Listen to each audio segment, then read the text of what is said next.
just want to share a little bit about storytelling and what goes into storytelling with data and share this out in case this is sort of a, that's interesting. You want to come back and look at it again. So oftentimes, this is obviously not what we would show our kindergarten through second graders, but anytime, regardless of our age, when we're working with data, we have the data or we have the context or we have the content, the phenomenon, the system that we are looking at.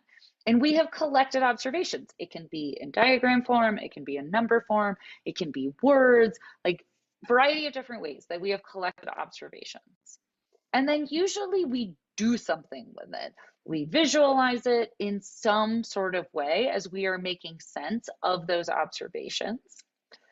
And then we need to do something else with it. Because in science and in social studies and even in math and in the real world, we are kind of collecting those observations and we are visualizing that information for a purpose, to do something with it. And that's where storytelling comes in. That's where it's like, oh, what story can I tell? Now, data storytelling as a phrase has really caught on in the last 5 to 10 years. And I just slightly bristle at it for our students because it's not the data that are telling the story. We are telling the story with the data. The same way words don't tell a story, humans put words together in certain orders to tell a story that they want to tell. The image, it is like us looking at the image and talking about what's in the image. That is how we communicate our story. And data are the exact same way. And we can tell stories in a variety of different ways. And our students are learning how to do this all the time from the very beginning with the stories that they're actually reading. So as our students are learning to read stories and write their own stories, they're learning a story arc. They're learning sort of how do we map out our stories as we tell them. And we are naturally storytelling beings. This is one of the main things of how we pass information along.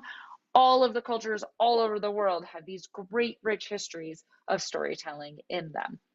And so we can use this story arc or this way to map out a story as we are helping our students kind of connect these dots between what they're doing with prose and reading in their classes to when we're working with data, we can connect them together. So what does this look like? I'll give you the Harry Potter example of we have an exposition. We have sort of the setting the scene, who, what, where, when, and why. So Harry Potter, here we go. Harry Potter, 7 books in 4 bullet points. Boy wizard survives an attack by the evil wizard. We're setting the context for this. What is the problem or the sort of question that we have? Well, the evil wizard is trying to take over the world. Then we often have a solution, or we have some results that have come out of things where the boy wizard can defeat the evil wizard by giving up his life. As a side note, my family is reading Harry Potter and we're in book 5 and we just got to this point and my children's eyes went bug-eyed when they learned this piece of the puzzle. And then we have a conclusion, we have a resolution, we have a synthesis, we have a what are we going to do with this? Well, in Harry Potter, the evil wizard is defeated, the world is saved, excellent, moving on, going forward. So when we think about our narrative stories, it can be easy to sort of think about the story arc, but we can do the exact same thing with our data.